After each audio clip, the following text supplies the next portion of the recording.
Good morning to all of you and welcome to my YouTube channel test topper. इस channel पे हम daily general awareness का test discuss करते हैं, जिसमें कि आपका SSC, CGL, CHSL, MTS and other exam, साथ ही RRB, NTPC, group D, ALP, junior engineer, साथ ही वेरियस स्टेट के पीएससी एग्जाम जैसे कि जीपीएससी हो गया, यूपीएससी हो गया, आरपीएससी हो गया एंड अदर एग्जाम जैसे कि high court junior clerk, senior clerk, PN. ये सारे एग्जाम में जो क्वेश्चन पूछे गए हैं वो सारे हम इधर टेस्ट के फॉर्म में डिस्कस करते हैं। बेसिकली जो क्वेश्चन है वो 2010 से लेके 2021 तक के क्वेश्चन आपको देखने को मिलेंगे।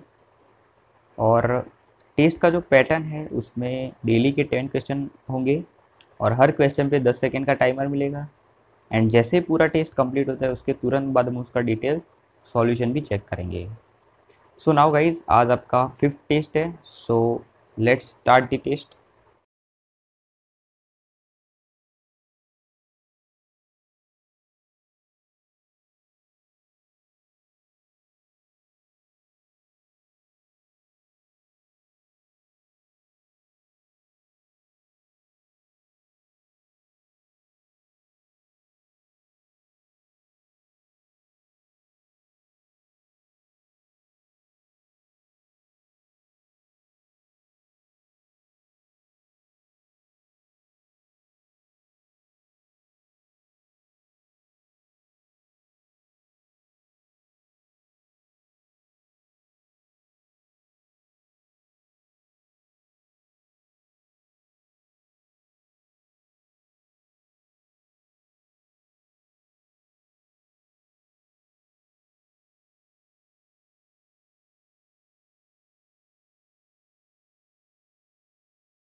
सो नाउ गाइज, आपका टेस्ट यहाँ पे कंप्लीट हो जाए। So let's check the solution. सबसे पहला क्वेश्चन था, दादा भाई नौरोजी को गणित और भौतिक के प्रोफेसर के रूप में कहाँ नियुक्त किया गया था? तो इसका करेक्ट आंसर है option D, Elphinstone college, Bombay में। सो दादा भाई नौरोजी के बारे में महत्वपूर्ण तथ्य देख लेते हैं। जैसे कि दादा भाई नौरोजी का उपनाम grand old man of India था। ड्रेन थ्योरी के जनक दादा भाई नौरोजी थे। दादा भाई नौरोजी ने सबसे पहले स्वराज शब्द का प्रयोग किया था। दादा भाई नौरोजी ने poverty and unwritten rule of India नामक पुस्तक लिखी थी। एंड दादा भाई नौरोजी वो पहले भारतीय थे जिन्हें 1892 में ब्रिटिश संसद में चुना गया था।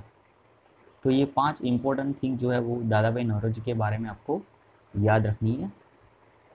So now guys, next question. ये आप देख सकते हैं दादा भाई नौरोजी की इमेज। 1971 से पहले भारत और पाकिस्तान के बीच युद्ध कब हुआ था? तो इसका करेक्ट आंसर है ऑप्शन डी, 1965 में। तो स्वतंत्रता के बाद भारत में आप युद्ध देख सकते हैं, जैसे कि सबसे पहले कश्मीर युद्ध हुआ था जो कि 1947-48 में हुआ था। उसके बाद इंडो चाइना युद्ध हुआ था 1962 में। उसके बाद इंडिया पाकिस्तान युद्ध 1965। उसके बाद फिर से इंडिया पाकिस्तान युद्ध 1971 एंड लास्ट में कारगिल युद्ध जो कि 1999 में हुआ था। तो ये जो 5 इंपॉर्टेंट युद्ध जो थे वो स्वतंत्रता के बाद हुए थे। So now next question, ISI का फुल फॉर्म क्या है? तो इसका करेक्ट आंसर है option A, inter services intelligence. So विभिन्न देशों की खुफिया एजेंसी के बारे में देख लेते हैं, जैसे कि raw research and analysis wing जो कि भारत की है। उसके बाद मोसाद जो कि इसराइल की इंटेलिजेंस एजेंसी है। उसके बाद CIA सेंट्रल इंटेलिजेंस एजेंसी जो कि अमेरिका की है। उसके बाद ISI इंटर सर्विसेज इंटेलिजेंस जो कि पाकिस्तान की है। उसके बाद MSS राज्य सुरक्षा मंत्रालय जो कि चाइना की है। उसके बाद M16 मिलिट्री इंटेलिजेंस सेक्शन 6 या सीक्रेट इंटेलिजेंस सर्विस जो कि यूके की है। उसके बाद ASIS ऑस्ट्रेलियन गुप्त खुफिया सेवा जो कि ऑस्ट्रेलिया की है। उसके बाद DGSE जो कि फ्रांस की है। BND जो कि जर्मनी की है। एंड FSB जो कि रशिया की है। तो ये सारी जो इंटेलिजेंस एजेंसी है वो आपको याद रखनी है, कई बार एग्जाम में उसके रिलेटेड क्वेश्चन जो है वो पूछे जाते हैं। सो नाउ नेक्स्ट क्वेश्चन, तवांग मठ कहाँ पे स्थित है? तो इसका करेक्ट आंसर है ऑप्शन सी, अरुणाचल प्रदेश में। तवांग मठ भारत के अरुणाचल प्रदेश में स्थित एक बौद्ध मठ है। इसे 1680 में मेराक लामा लॉदरे ग्यात्सो ने बनाया था। इसके प्रवेश द्वार का नाम काकालिंगा है, जो देखने में झोपड़ी जैसा लगता है, और इसकी 2 दीवारों के निर्माण में पत्थरों का प्रयोग किया गया है। इन दीवारों पर खूबसूरत चित्रकारी की गई है, जो पर्यटकों को बहुत पसंद आती है। यह मठ दूर से दुर्ग जैसा दिखाई देता है। तो जैसे कि आप इधर इमेज देख सकते हैं, ये जो है वो तवांग मठ है जो कि अरुणाचल प्रदेश में स्थित है।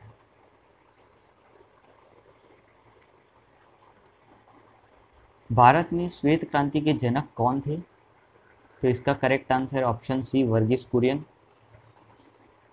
तो भारत में जो क्रांतियाँ हुई है वो आप देख सकते हैं, जैसे कि सबसे पहले हरित क्रांति जो कि कृषि के रिलेटेड है।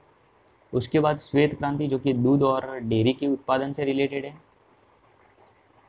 इसको हम ऑपरेशन फ्लड भी कहते हैं। जो श्वेत क्रांति जब शुरू हुई थी तो उसके लिए जो ऑपरेशन चला था वो ऑपरेशन फ्लड के नाम से जाना जाता है, और इसके रिलेटेड क्वेश्चन भी आते हैं, जैसे कि ऑपरेशन फ्लड जो है वो किससे संबंधित है, ऐसा क्वेश्चन आता है। तो ये जो है वो श्वेत क्रांति से रिलेटेड है। उसके बाद नीली क्रांति जो कि मत्स्य उत्पादन से रिलेटेड है। गुलाबी क्रांति जो कि झींगा मछली, प्याज, मांस, फार्मास्यूटिकल, इस सबसे रिलेटेड गुलाबी क्रांति है। गुलाबी क्रांति स्पेशली जो है वो झींगा मछली के लिए है। उसके बाद ये सारे क्वेश्चन नहीं आते प्याज प्याज मांस, क्योंकि मांस से रिलेटेड एक लाल क्रांति भी आती है, वो भी मांस से रिलेटेड है। तो ये दोनों क्लैश हो जाएंगे, इसीलिए गुलाबी क्रांति जो है वो झींगा मछली के लिए फेमस है। उसके बाद रजत क्रांति, तो रजत क्रांति जो है वो अंडा या कुक्कुट उत्पादन के लिए रिलेटेड है। उसके बाद गोल क्रांति जो कि आलू के रिलेटेड है। स्वर्ण क्रांति शहद से रिलेटेड एंड बागवानी से रिलेटेड है। धूसर क्रांति जो कि ग्रे रिवॉल्यूशन कहलाता है, तो वो जो है वो फर्टिलाइजर यानी कि उर्वरक से रिलेटेड है। उसके बाद भूरी क्रांति तो कोको एंड चमड़ा से रिलेटेड। लाल क्रांति मांस एंड टमाटर से रिलेटेड है। काली क्रांति पेट्रोलियम प्रोडक्शन से रिलेटेड है। एंड पीली क्रांति जो है वो खाद्य तेल है, तिलहन है, उस सबसे रिलेटेड है। जो तेल के उत्पादक है उससे रिलेटेड पीली क्रांति है। तो ये सारी क्रांतियाँ जो है आपको याद रखनी है। सुनाओ नेक्स्ट क्वेश्चन, किस देश की तटीय रेखा सबसे लंबी है? तो इसका करेक्ट आंसर है ऑप्शन बी, कनाडा। पृथ्वी का द्रव्यमान क्या है? तो इसका करेक्ट आंसर है ऑप्शन डी, 6 × 10⁻24 kg।